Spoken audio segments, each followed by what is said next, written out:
Translation and purport by His Divine Grace, A.C. Bhaktivedanta Swami Srila Prabhupada. Srila Prabhupada ki jai. Other necessities include invoking the different names of the demigods by specific hymns and vows of recompense in accordance with a particular scripture for specific purposes and by specific processes. Purport. The whole process of offering sacrifice is under the category of fruitive action, and such activities are extremely scientific. They mainly depend on the process of vibrating sounds with a particular accent. It is a great science, and due to being out of proper use for more than 4,000 years, the want for qualified brahmanas, such performances of sacrifice are no longer effective. Nor are they recommended in this fallen age. Any such sacrifice undertaken in this age as a matter of show may simply be a cheating process by the clever priestly order. But such a show of sacrifices cannot be effective at any stage. Fruitive action is being carried on by the help of material science and to a little extent by gross material help. But the materialists await a still more subtle advancement in the process of vibrating sounds on which the Vedic hymns are established. Gross material science cannot divert the real purpose of human life. They can only increase the artificial needs of life without any solution to the problems of life. Therefore, the way of materialistic science leads to the wrong type of human civilization. Since the ultimate aim of life is spiritual realization, the direct way of invoking the holy name of the Lord, as mentioned above, is precisely recommended by Lord Chaitanya. And people of the modern age can easily take advantage of this simple process, which is tenable for the condition of the complicated social structure. Om Jnana Timirandasya Jnananjana Shalakaya Chakshurunmilitam Yena Tasmai Shri Gurave Namaha. Shri Chaitanya Manobhishtam Stapitam Yena Bhutale Swayam Rupa Kada Mahyam Dadati Swapadantikam Vandeham Shri Guru Shri Yuta Padakamalam Shri Gurun Vaishnavamscha Shri Rupam Sagrajatam Sahagana Raghunathanvitam Tam Sajivam Sadvaitam Savadhutam Parijana Sahitam Krishna Chaitanya Devam Shri Radha Krishna Padan Sahagana Lalita Shri Vishakhanvitamscha He Krishna Karuna Sindhu Dinabandhu Jagatpate Gopesha Gopika Kanta Radha Kanta Namostute Tapta Kanchana Gaurangi Radhe Vrindavaneshwari Vrishabhanu Sute Devi Pranamami Hari Priye Vanchakalpa Tarubhyascha Kripa Sindhubhya Evacha Patitanam Pavanebhyo Vaishnavebhyo Namo Namaha. Jai Shri Krishna Chaitanya Prabhu Nityananda Shri Advaita Gadadhara Shrivasadi Gaura Bhakta Vrinda Hare Krishna Krishna Krishna Hare Hare Hare Rama Rama Rama Hare Hare. A few years ago, I was in India, and I went to this special place called Udupi. I don't know if any of you have been there. It's the sort of establishment of Madhvacharya and the Madhva Sampradaya, which we belong to. Funny enough, a lot of our philosophy is very different from the Madhva philosophy, but because Madhvacharya is in our line of parampara, we're technically part of the Madhva Sampradaya. And there is a place where Madhvacharya was born, and there is also a Gurukul there, where they teach students. And it's like the Mayapur Gurukul, that students go there from a very early age, and they stay there for a long time, till they're 15, 16, and study all the scriptures of the Madhva Sampradaya. And from the minute they get up, they're chanting mantras. There's a mantra. A lot of their focus is on mantras. So when they wake up, they're chanting mantras. There's a mantra for waking up. There's a mantra for, every part of the morning program, taking a shower, philosophy class for like 3-4 hours. It's just mantras all the way. And Prabhupada introduced this chanting of mantras like this. So the idea was that by the time we all chanted the mantra so many times, the verse, you should be able to quote it from memory. That was the original idea of recitation of the Sanskrit verse. Anyway, they're chanting mantras all morning. There's only one part of the morning program they're not allowed to chant mantras from scriptures, as that is when they're evacuating. But there is a specific type of mantra that they are allowed to chant. In fact, they're meant to chant when they're evacuating. Do you know what that mantra is? These are all verses for bashing Mayavad and for defeating Mayavad philosophy, because that was Madhvacharya's main sort of aim. Every Acharya comes with a certain aim, and if you see Madhvacharya, he's always like this, 2. It means he's saying, no, it's not 1, it's 2. Shankaracharya, you got it wrong. It's not 1, it's 2. There is soul and there is God. And he was known as like a strong preacher against Mayavad. So he said, you can chant these mantras, and you should learn them, in fact, but we do it when we're evacuating. So chant the right mantra at the right place. I thought that was interesting. Anyway, they gave us a tour of the whole Gurukul, and we met the head of the Madhva Sampradaya at that time. We had a few question and answers, very friendly conversation. Amazing devotees. They have, Madhvacharya had 12 main sannyasi disciples, and he gave them all a deity, and the main deity is a deity in Udupi in the middle. And then all the mutts, if you see, there is a main temple, and there is a square, and then all the different mutts are lined along the square. So you can go on one parikrama and visit all the 12 mutts and all the deities, and then go to the main temple in the middle. And every 2 years they take turns. So the head of one mutt takes charge of the deity, the main deity in the temple, and then he worships them. And for those 2 years, he's not allowed to leave that square, because outside the square is Maya. There's a lot of things going on, but not inside the square. It's a little bit like Paramakaruna Prabhu. He doesn't go out of the front gate. There's too much Maya out there. It's within the front gate. Like that. So for them also it's the same thing. You stay within the front gate. It's a very dedicated practice, and since we're part of that sampradaya, I thought it was interesting. So this is a very interesting verse. Prabhupada is talking about sacrifices and different types of sacrifices. And especially this verse is continuing on the conversation about sacrifices they used to do in the good old days, offering offerings into the fire kind of sacrifice. And it's very interesting why it's called a sacrifice, because you're sacrificing something that you don't want to. Okay? So sacrifice means you give up something that you really like. Giving up something that you don't like is not really a sacrifice. I heard Shruti Prabhu said a very interesting thing. One of my services while in the ashram was shaving Shruti Prabhu up. So twice a week I would shave him up. He would come to the ashram, I would shave him up. And then during Janmashtami time, I would drive him around to visit different devotees he was cultivating and meet them. So I was just a driver. I would just drive him everywhere all day and just wait while he goes in and speaks to people. So we had a lot of conversation, and one time he told me that people give charity, but it's said in the scriptures, he said, real charity, when you give charity, it means you should feel the pinch.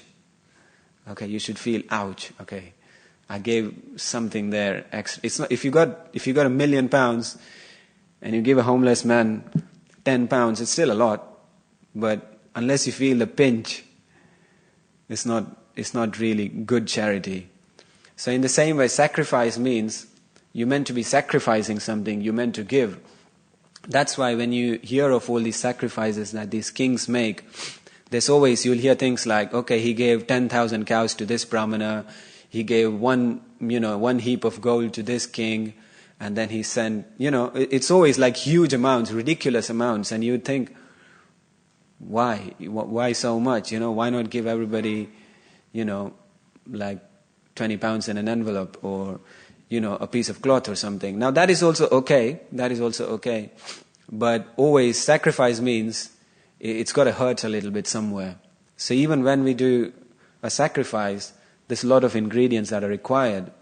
There's a lot of fruits, a lot of vegetables, and in fact, the more expensive fruits you can get, the bigger your sacrifice. The more what do you call, tropical, more exquisite, exotic fruits, okay? The best vegetables, pure clarified ghee, okay, not KTC or, vegetable ghee or something like that, or margarine, or, Atali Batali or something like that. It's got to be like fresh, pure ghee from a cow, like that. And people would obviously look at it and go, oh man, that's such a waste. You're like pouring fresh, pure, expensive ghee into the fire and burning it. You could give it to to some needy people instead. But the idea behind sacrifice is, well, first of all, you're feeding Vishnu, so it is the best place to put the ghee. And secondly, it's also for your own purification, because if you don't do that, if you're just going to give cheap Atali Batali to the Lord, it's not, He's going to think, oh, such a cheapskate, it's like, you'll get the same kind of stuff in return, okay? So the idea is that we make sacrifice. So here it's speaking about this sacrifice. But why do people make sacrifices? People make sacrifices because they want to progress. Okay, progress can be of two types. Okay, there can be external progress, where you're earning a lot of money, building a house. And all these things take sacrifice also. So there is external progress where you think that by getting things, I'm moving forward. By accomplishing things, I'm moving forward, okay? Some feeling of accomplishment, whether it's an accomplishment of the ego, material, physical accomplishments like that, you're moving forward. These are external progress. But then there is also internal progress. That externally it may look like you're doing the same thing, but internally you're making progress. Once Gaur Gopal Prabhu was saying that he was in the Chowpatty temple, and then he was taking some guests around. And he sat the guest down in the temple room, and this was during Japa period. And he saw a guy who was chanting, and he said, "What's he doing?" He goes, "Oh, he's a new brahmachari. He's just joined last week. He's doing a course. He's chanting Hare Krishna. So that's kind of his practice." He goes, "Oh, okay, nice. And who's that guy?" And next to him was Radhanath Swami chanting. And he said, "Oh, he's also a monk, and he's also chanting Hare Krishna, and he's like the leader of the movement. He's been here for like a number of years." And the guest was surprised. He said, "So he joined just last week, and he's doing the same thing. And he joined 30, 40 years ago. He's the leader of the movement, and he's still doing the same thing. No progress?" He goes, "No improvement, like same thing for all these years." But the point is that externally you do the same thing, but the consciousness with which a new person may be chanting japa and somebody who's more advanced in spiritual life is chanting japa would be different. So externally you didn't make so much progress. Maybe you're chanting more rounds, but internally there is a lot of progress. So there is external progress and there is internal progress. Now when we want to achieve something, think of a time that you have an accomplishment in the past when you thought, that was good, I achieved something there. If you think of that time, there's definitely a lot of sacrifice that went into it. Okay? That is also one kind of sacrifice. You put a lot of effort into it. Maybe you gave up certain things. Okay? Maybe you really stuck to your point for many, many years. So there is a lot of sacrifice that is needed. Did you know there is a thing called the 10,000 hour rule? Okay, this is a scientific sort of thing. It's called the 10,000 hour rule. If you really want to be really proficient, really expert at something, you got to spend 10,000 hours on it. Okay? And 10,000 hours, if it's 2 hours a day, if you're practicing it for 2 hours a day, it takes 14 years. Okay? So if you really, really want to be expert at something, it takes 14 years. So if you go by that rule, we are chanting 2 hours of japa every day. So be at least materially expert at japa is going to take 14 years, okay, to be able to chant. But not just that, anything, whether it's, woodwork or being an artist, or it takes a lot of effort. It takes a lot of effort on our part. And it takes a lot of practice and sacrifice. There is a documentary I watched a while ago. I'm just using mundane things as an example. I don't watch documentaries all day long. But this is a documentary I watched, and you know the Rubik's cubes. You know Rubik's cubes, those 3x3 that you have to sort of put them together. Who's ever tried to solve a Rubik's cube? Okay, how long did it take you? Gave up after 2 hours. That's what I did. I used it for 2 hours. I gave up. I'm like, this ain't working. Once you get one side right, the other side doesn't fix. And then you fix the other side and something else doesn't work. And if everything works, there's always one square which is out of. And sometimes, it's at an average time, if you really stick to it, for a first timer, it takes about 3 hours to solve a Rubik's Cube. Okay, 3 hours. It's just 3 squares on all sides. Now, if with practice, you can do it in an hour, in half an hour, with practice. Now, there is such a thing in the world called Rubik's Cube Championships. Okay, there's all sorts of games. There are Rubik's Cube Championships where people go, and what you do is, you're at tables and they time you, and you kind of get to look at the Rubik's Cube, so you kind of get as much time as you want to look at it, figure out an algorithm in your head, and then you put it down. And then the timer goes on, you pick it up, and then you have to fix your Rubik's Cube.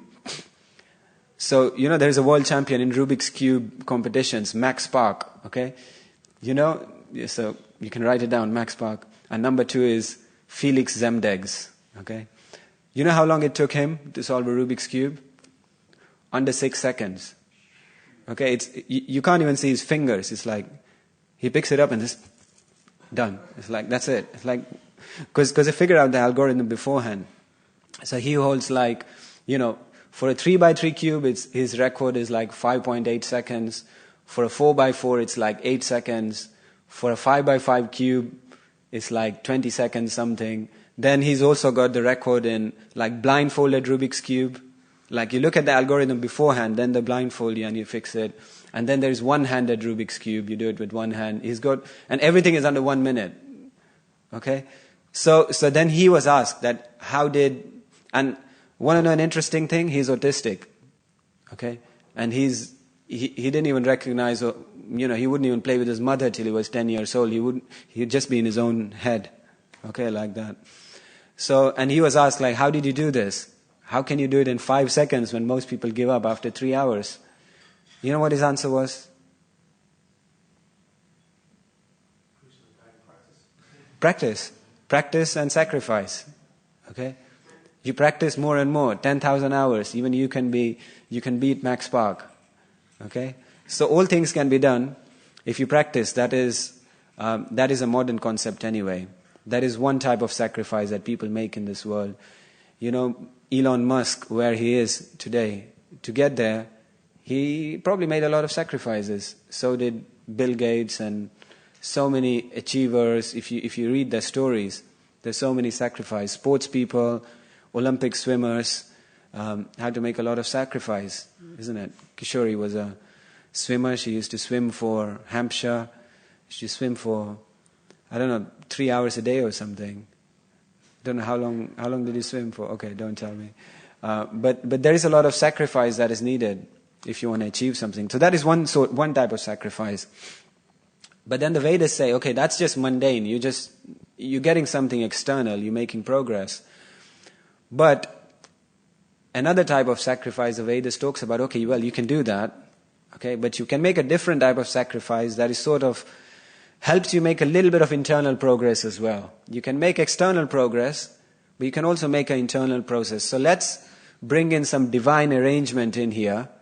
Let's not just think that I work hard, I achieve something, it's all about me. That's what it's all about. It does take sacrifice, but it's still about you. I work hard, I achieve it. One man can do it, another man can do it. If I do the same thing he did, I'll achieve it as well. So it's sort of like an atheistic sort of concept, but it's still sacrifice. But then the Vedas say, okay, that's not it. That's not actually how it works. Let's study the physics behind how this works. Yes, you're putting in the effort, but you're not getting the things because of your effort only. Okay, there is some divine arrangement here. Krishna is sanctioning it. There are demigods involved, and they are giving you whatever the results you're getting. It's not just you. There's a lot going on. You may not see it, but it's happening. So let's understand that, let's acknowledge that, and let's do a slightly different kind of sacrifice. Sacrifice is necessary, but slightly different type of sacrifice. But by understanding that, you're making some spiritual progress. Okay, you're making some spiritual progress there. So it's an idea to get somebody who still wants material things to slightly align them with spirituality. That's the idea. And hence, all these sacrifices come into being. So it says, okay, you're not doing that type of sacrifice, but you're still going to make sacrifice, so this is how you do it. And for that you need brahmanas. Brahmanas means you need to pay them. In the good old days, it wasn't money, it was, a cow, maybe, and cows are not cheap. You need to look after them, you need to get all the ingredients for the yajna, you need to chant the mantras in a specific way. Chandramouli Maharaj gave the class yesterday, and he was explaining the story of Twasta and how one wrong syllable, instead of an A, he pronounced the A. And instead of creating a demon that was meant to be killing Indra, there was a demon who ended up being killed by Indra, who was Vritrasura, of course.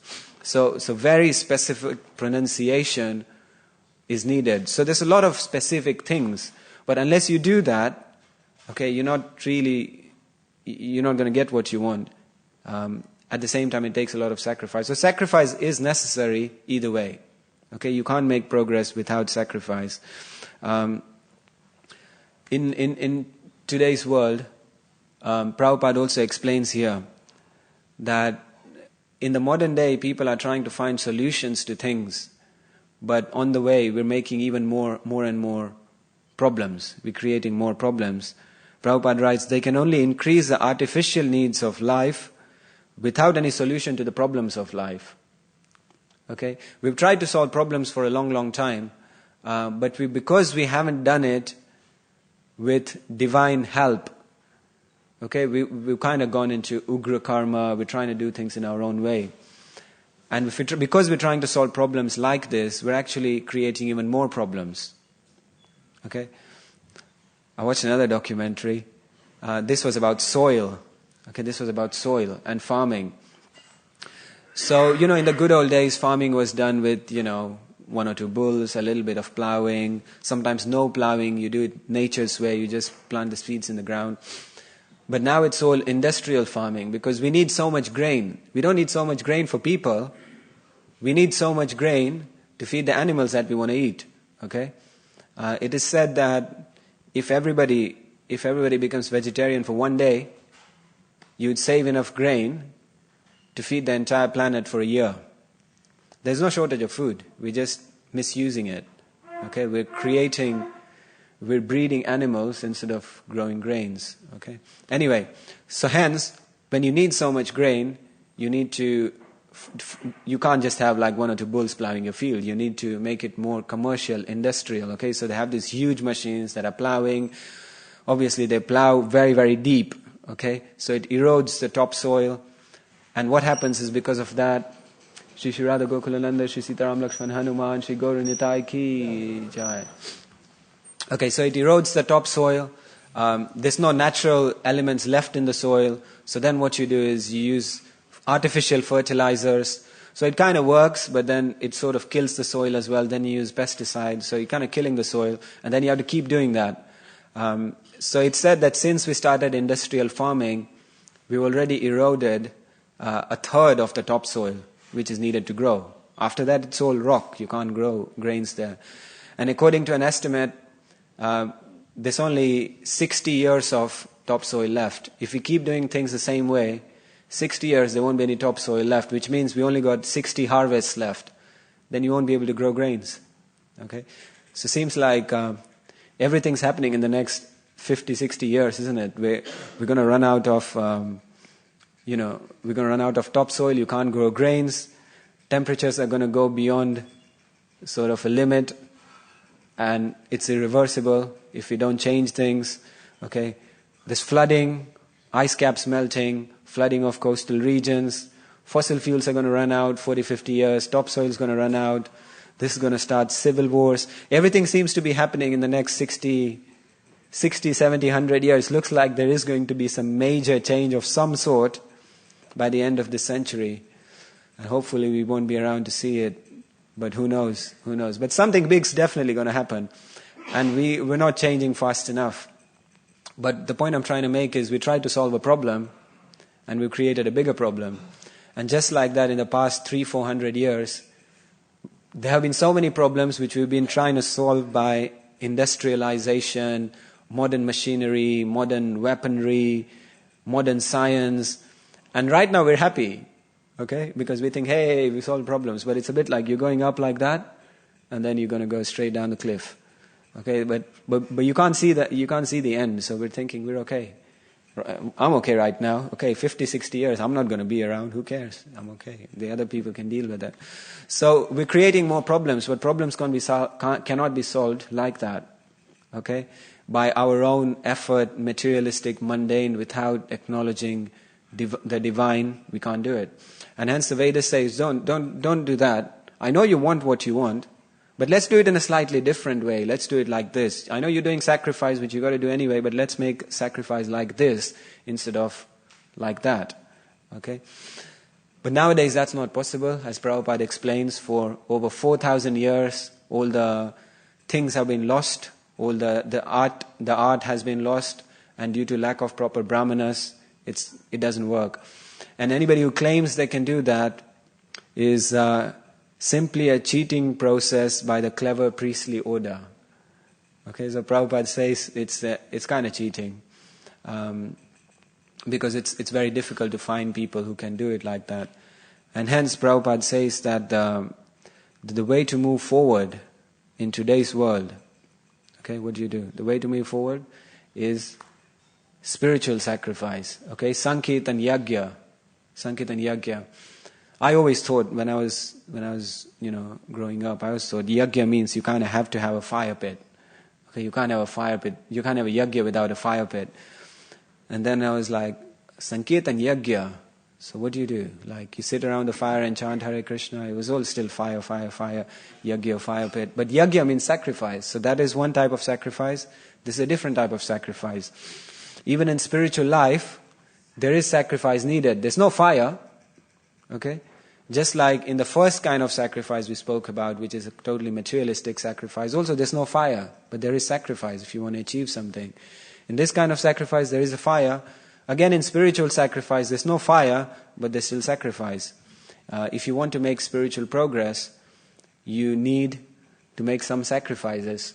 And waking up at 4:30 in the morning, sitting through a boring class, all of that is also a sacrifice. Okay? I got it right, didn't I? So sacrifices are always needed, either way. Without sacrifice, there is no progress. But you got to make your choice which kind of sacrifice you want to make. There's no escaping sacrifice. You're not going to win the lottery in Krishna consciousness. Okay, you're not going to come here and go, okay, I'm here. I'll sit around and I'll make progress. It'll just happen. It kind of happens in the brahmachari ashram and the ladies ashram, of course. You kind of get pushed along by other people's efforts, okay? It's 4 o'clock in the morning. If you don't wake up, Srinivas Prabhu comes and rings the bell. You kind of have to wake up. You can't, rings the bell, and then at one point Srinivas Prabhu is switching on the light as well. So, you just can't sleep. So you kind of have to be down here. If you don't come here for a few days, then, you get pulled up by Keshav Maharaj. What's going on? I haven't seen you. Why are you leaving at 6:30? You got to stay here till 7 o'clock. Okay? So you kind of get pushed along. Okay, you kind of get, it's like bulls, you kind of get prodded along a little bit. You kind of have to go, you're directed by the ashram, you kind of make progress. But especially one thing I realized when I moved out of the ashram after 10 years is that, you're on your own now. Okay, there's nobody pushing you. You kind of do things. You kind of have to make your own endeavor. My biggest realization was prasadam. You know how much effort it goes into. Like I never thought this. Like in the ashram, you just go into your room at 1:15 and the food's ready, and you just eat it. There's somebody serving. Okay, I never thought that for making food, you have to first of all you need money. Okay, then you have to buy vegetables. Then you have to chop vegetables, you have to peel vegetables, you have to cook vegetables, you have to add the spicing. Okay? It takes about an hour or hour and a half or whatever it takes. Then you have to offer it and you have to kind of wait, even though you're hungry, okay, since you're going to eat. Okay? And then after that, you get to eat. And it's actually a whole 2-3 hour endeavor. Whereas I never thought that. I thought, I changed ashram, I was there and I was like, where's my food? It wasn't there. It's like you have to put in all this effort. So in the ashram you kind of move along, but once you move outside, you kind of have to put your own effort. But if you're just hanging around outside, you're not going to make progress because you need to make some sacrifice. And even in the ashram, it takes sacrifice, but it's a different kind of sacrifice. There's no escaping sacrifice. Grihastha life is not Grihastha life. Yeah, a lot of Grihastha lives around, but Grihastha life is not freedom. It's not just, hey, now I can do what I want. Well, you can do what you want, but then you won't go anywhere. So it's also going to take sacrifice. And brahmachari life is also not easy. That also takes sacrifice.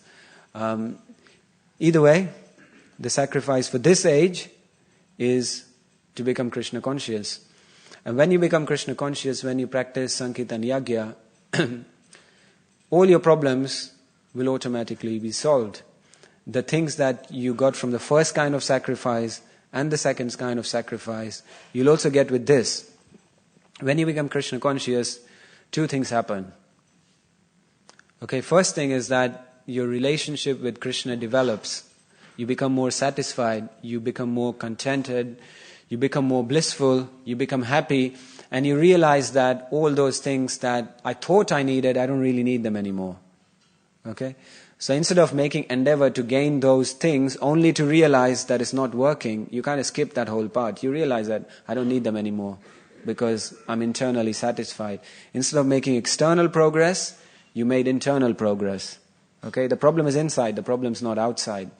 So you realize you don't need these things anymore, and your relationship with Krishna develops. And second thing that happens when you become Krishna conscious is you develop qualities like Krishna. Okay, Krishna says he becomes like me.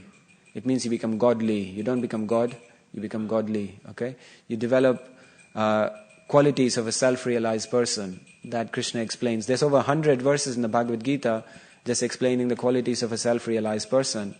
And Krishna is saying, look, this is what you'll become. He's trying to tell us this is what will happen if you become Krishna conscious. And when you develop these qualities, these amazing qualities, you won't be affected by the material world while you're here, because you would have made progress. So you're still in this world, you're satisfied, you're happy, and you're very good at tolerating things. Okay? So, Sankirtan Yagya Ki Jai, there's a marathon going on as I speak. First day of the marathon today. Vishwambar Prabhu's here heading up the marathon, so if you want to go distribute some books, please do. If you don't want to go distribute some books, still do, because you need to make a sacrifice. Thank you very much, Hare Krishna. We got 5 minutes. Do we have any questions? Anybody? Yes, Prabhu. Sankit Prabhu, right? Thank you for the class. Don't ask me difficult questions, man. I'm not used to. Just ask me something simple. Go on. I was just wondering if the yajna for the sage, the Sankirtan yajna, we still do 5 sacrifices, right? For initiations, marriages, etc. I was just wondering what the reason is for that. I knew somebody would ask me that question. If it's all bogus, if it's all cheating, why do we do it? I guess we want to establish Vedic culture. Sacrifice may not work in the sense that you may not be able to do a sacrifice and sacrifice a horse and maybe gain a kingdom. It may not work like that.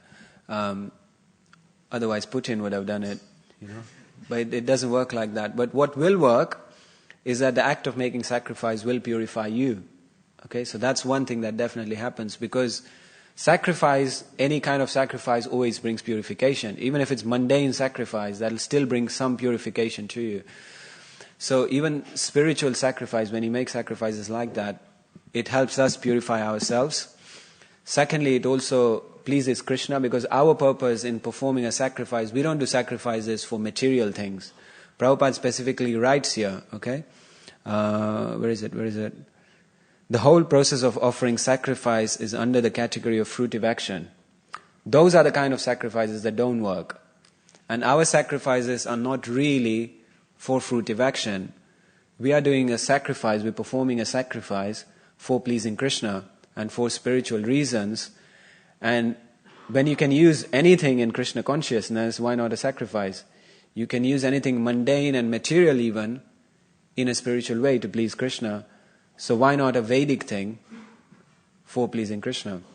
So our sacrifices are all they're not aimed at demigods, they're aimed at Vishnu. They're not meant to, gain material things for fruitive action. They're meant for pleasing Krishna, and they help us be purified ourselves.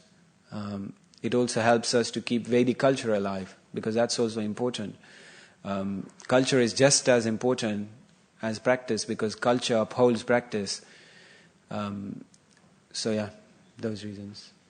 Was that okay? Yep. Okay, any other questions? Yes, maybe one more question and then, yeah. Maybe we should take some questions from the ladies if there are any after. Thank you for the class, Prabhu. Just had a quick question on the internal progress which you were speaking about. Yeah. Do you have any advice how we can analyze if we're internally progressing? Because I think we could invest 10,000 hours but still don't make any progress. Right? Yeah. So. How do you analyze? Srila Prabhupada gave the answer to that. He said, you're making progress based on how much you're still attached to the material world, how many material desires you still have. So if you see that your material desires are going down, you're making progress. That's the sort of benchmark. I don't know the exact quote Prabhupada said, but something along those lines. I don't know if anyone remembers. But Prabhupada said something along those lines that how you're progressing in Krishna consciousness by how much you becoming detached from material things. And plus, there are the qualities in the Bhagavad Gita. You can look at them and go, do I have that? Nah. Do I have that? Yeah, maybe. Like that. Then you know. Self-analysis. Any questions from the ladies? Anybody? No? We have 1 more minute if there is a final question from anybody. Prayojana Prabhu. Prayojana Prabhu. Just wait for the mic, Prabhu. Arjuna had the same problem, trying to control the mind. Arjuna, yeah. Yeah, and he said, how can I do it? It's like control the wind, Yeah. And then he said, Krishna didn't let him off the hook. He said, by practice and detachment. Yeah. Can you tell us what the detachment was? Practice and detachment. Yeah, by practice and detachment. I think by detachment, my understanding is that Arjuna was attached to doing things his way. Wow. Like if you see in the Bhagavad Gita, then he explains that why should I fight? I should just go into the forest, I should just do this. Wow. So he was attached to doing things the way he wanted to do things. But Krishna says practice and detachment in the sense that don't be attached to your way, do what I'm telling you, or do what the right thing to do is. That is my understanding, but I might be wrong. Sounds good. Thanks. I don't know if Vishwamba Prabhu, you probably know, you just saying. It was good, thank you. Is it? Okay. Thank you. Prabhuji, did you want to ask something? Okay. All right. Thank you very much. Thank you very much, everybody, and hope you have a good, blissful day in Krishna consciousness and make some sacrifices today. Hare Krishna. Srila Prabhupada ki jai. Srimad Bhagavatam ki jai.